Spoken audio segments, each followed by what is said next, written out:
L'objectif dans cette séance est d'étudier expérimentalement la conductibilité électrique des acides carboxyliques. L'étude expérimentale se fera avec l'acide éthanoïque pur et sa solution aqueuse. La réalisation du circuit électrique représenté au tableau permettra de faire cette étude. Alors, pour réaliser cette expérience, nous disposons d'un générateur de tension continue qu'on peut régler. Ce générateur permettra d'indiquer la tension délivrée au circuit par affichage numérique. Ce générateur permettra aussi d'indiquer l'intensité du courant par affichage numérique et cet écran permet de visualiser cela. En bas, vous avez un bouton poussoir rouge qui permet de mettre en marche le générateur. Nous disposons aussi d'un électrolyseur. Cet électrolyseur est constitué de 2 électrodes en graphite, donc inattaquables par l'acide. Nous disposons aussi d'une ampoule. Son rôle est de déceler le passage du courant électrique dans le circuit. Nous disposons ensuite d'un interrupteur, des fils de connexion, une bouteille d'acide éthanoïque pur.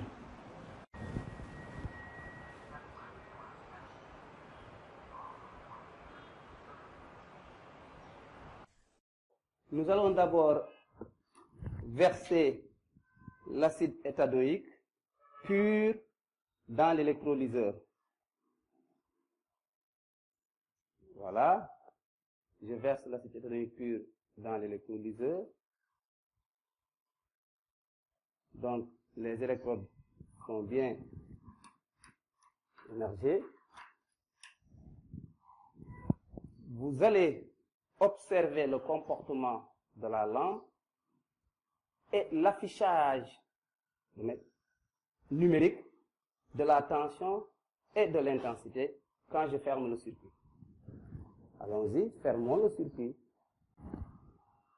Observez le comportement de la lampe, les 2 affichages numériques.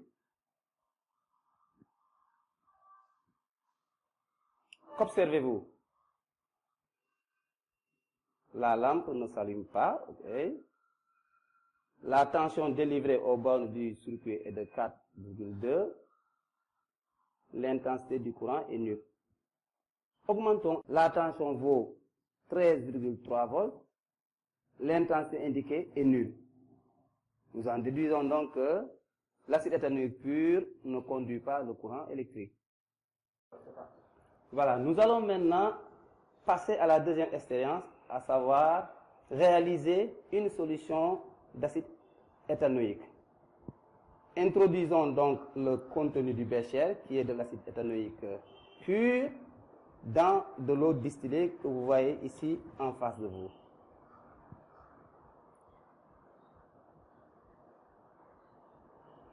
Ainsi, nous avons préparé une solution d'acide éthanoïque. Introduisons cette solution dans le bécher.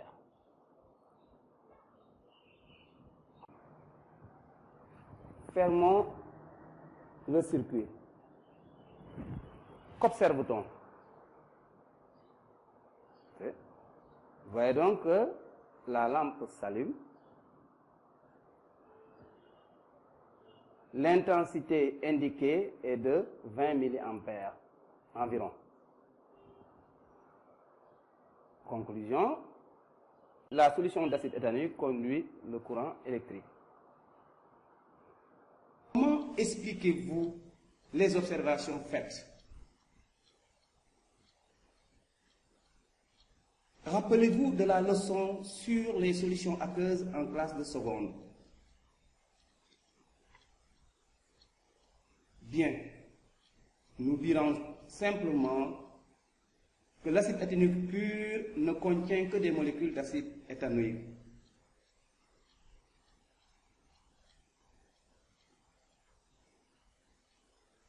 alors que sa solution aqueuse contient des ions. Ces ions sont l'ion éthanoate et l'ion hydronium.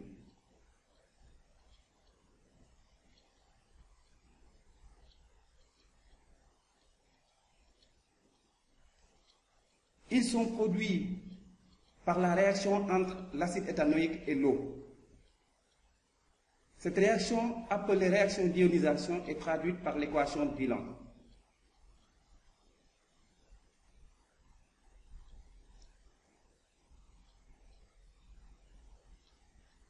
Elle est partielle.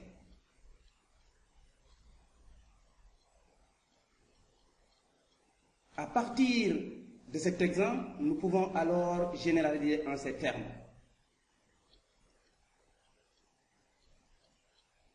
Un acide carboxylique pur ne conduit pas le courant électrique, alors que sa solution est conductrice. La réaction d'ionisation est traduite par l'équation bilan. Elle est partielle.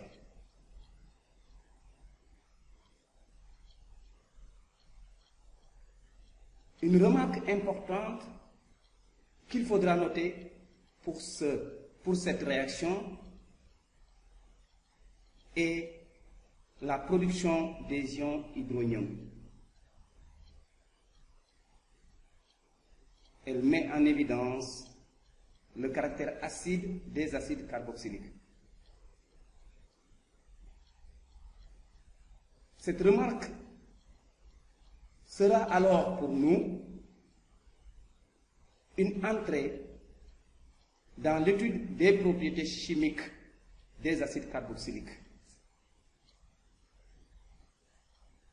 Dans la suite, nous confirmerons expérimentalement deux propriétés acides des acides carboxyliques avant de passer à d'autres propriétés chimiques.